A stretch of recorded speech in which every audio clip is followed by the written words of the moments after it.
Apple Inc. is one of the most recognized names in innovation. The company is a global icon that leads both in technology and design. Their products are enjoyed by millions. Steve Jobs and Steve Wozniak both changed computer technology and accessibility towards computers by a series of computers. The Apple company started in Jobs' garage, but later would grow into a $620 billion corporation, and is also hailed as one of the most valuable companies of all time. It will change the accessibility towards computers, the design, and the way we work, and those are just the short-term effects. But the long-term effects, as you can see today, are the new generations of phones, iPods, iPads, and Apple TVs.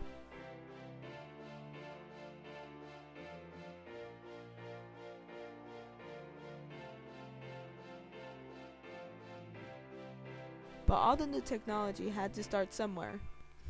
Steve Wozniak and Steve Jobs had been friends in high school.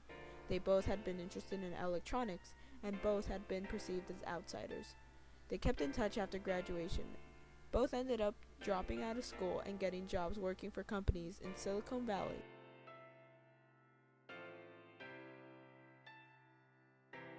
Wozniak had been dabbling in computer design for some time. In 1976, he designed what would become Apple I. Jobs insisted that Wozniak try to sell the machine. On April 1st, 1976, the computer was born.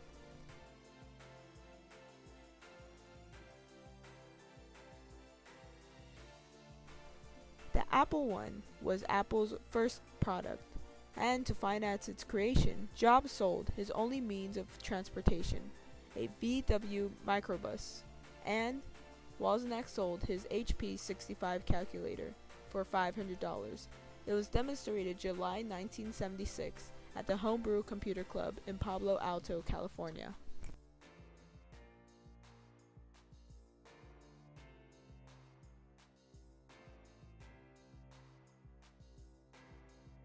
Apple I was one of the first computers to use the Mosaic 652 chip.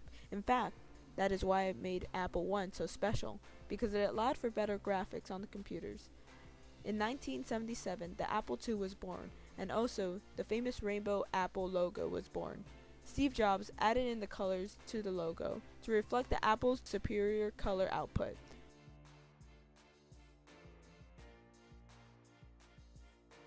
Color graphics set the Apple II apart from its rivals on the market.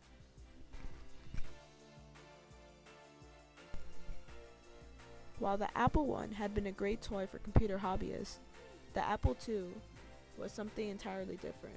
It was the first successful mass-marketed personal computer.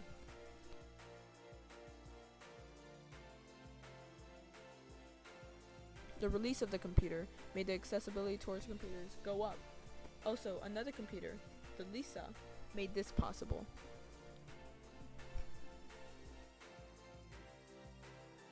In 1979, Jobs and several other engineers began to develop the Lisa, which would redefine personal computing. Jobs, however, proved to be a poor project manager and was taken off the Lisa by Mac Makula, one of the major stockholders. Jobs, who owned only 11% of Apple, decided to take over someone else's project and began working with the Macintosh, which had started at $500.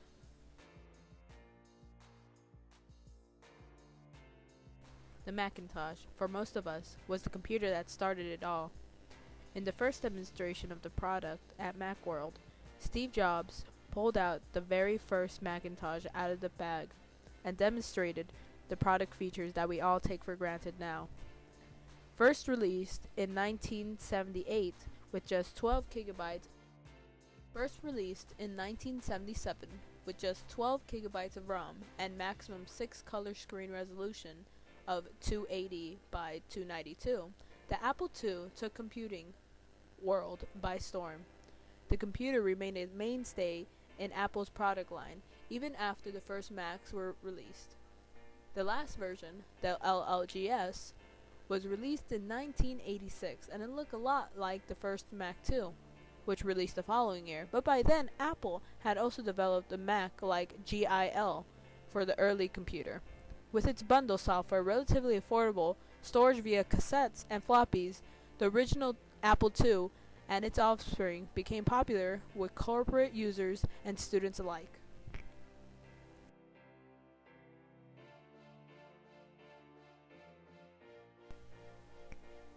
There have been many turning points in our history, yet we believe that the creation of the Apple Corporation has been one of the greatest. It had a great impact in the past when the corporation first started, and the impact is still going on today.